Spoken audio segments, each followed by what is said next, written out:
देखिए जी, बुनियादी तौर पर जो बेनज़ीर इनकम सपोर्ट प्रोग्राम है वो ख़ानदान की सतह पर जो है वो माली मावनत फ़राहम करता है। और अगर एक ख़ानदान में कोई गैर शादीशुदा ख़ातून रहती हैं तो वो अपनी जो मदर है उनके ज़रिए जो है वो माली मावनत हासिल कर सकती हैं। पूरे मुल्क में जितने भी घराने हैं उनका घर घर जाके सर्वे करते हैं।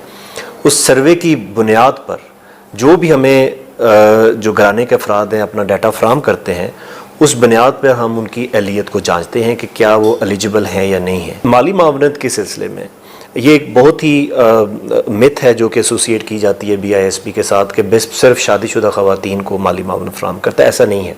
हम घराने को माली मावनत देते हैं और उस घराने में जो खातून खाना है उसको माली मावनत फ्राहम करते हैं। हमारे डाटाबेस में इस वक्त कोई हाउस होल्ड ऐसा नहीं है जिसमें सिर्फ एक गैर शादीशुदा खातून जो है वो रिजाइड कर रही हो।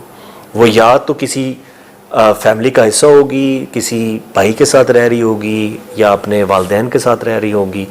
तो अलग थलग हमारे पास इस वक्त हमारे पास कोई नंबर्स नहीं है। सो बेसिकली हम एक इनकम सपोर्ट प्रोग्राम है। हमने कभी भी एज एन ऑर्गेनाइजेशन ये क्लेम नहीं किया कि हम गुर्बत का खात्मा करेंगे। हम एक पॉलिसी मरतब कर रहे हैं। जिस तरह भी हमने ये किया है कि जो ख़वातीन ओल्ड एज में रहती हैं, ओल्ड एज होम में रहती हैं बिकॉज वो किसी ख़ानदान का हिस्सा नहीं होती, उनका हमने एक स्पेशल अभी इक़दाम लिया है कि हम उनका जाके ओल्ड एज होम में जाके सर्वे करेंगे और उनको अपने प्रोग्राम का हिस्सा बनाएंगे। बहुत जल्द आप देखेंगी कि ये जो गैर शादीशुदा ख़वातीन हैं इनको भी हम प्रोग्राम में हिस्सा बनाएंगे।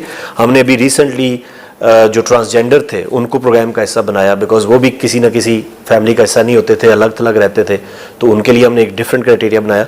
तो अब इंशाल्लाह हमारी कोशिश है कि इन ख़वातीन को भी प्रोग्राम का हिस्सा बनाएं। हम 90 लाख ख़ानदानों की माली मावनत कर रहे हैं और हमने तकरीबन हमारे पास इस वक्त कोई 35 मिलियन हाउस होल्ड्स का डाटा है हमारे पास। ऑब्वियसली सिस्टम में इतना मतलब डिज़ाइन में प्रॉब्लम्स आते हैं कि कुछ लोग एडवांटेज उठा दें। जिस हद तक सरकारी मुलाजमत की बात है, हमारा उस वक्त जब 2011 में हमने सर्वे किया तो हमारा कोई क्राइटेरिया ऐसा नहीं था कि हम सरकारी मुलाजम जो है इस प्रोग्राम से बेनिफिट नहीं ले सकता। 2019 में एक पॉलिसी इंट्रोड्यूस कराई गई जिसमें ये कदगन लगाई गई कि अब सरकारी मुलाजम इस प्रोग्राम से बेनिफिट नहीं ले सकता। अब हम निज़ाम लेके आ रहे हैं जिसको हम डायनामिक रजिस्ट्री का मैकेनिज़्म करते हैं कि हर 3 साल बाद जो भी हमसे माली मावनत ले रहा है या जो माली मावनत नहीं ले रहा उसको अपने आप को रीअसेस कराना होगा। उसके लिए हमने मुल्क भर में 670 से ज़्यादा डायनामिक रजिस्ट्रेशन सेंटर्स कायम किए हैं जिसके ऊपर किसी भी वक्त कोई भी बंदा आके अपना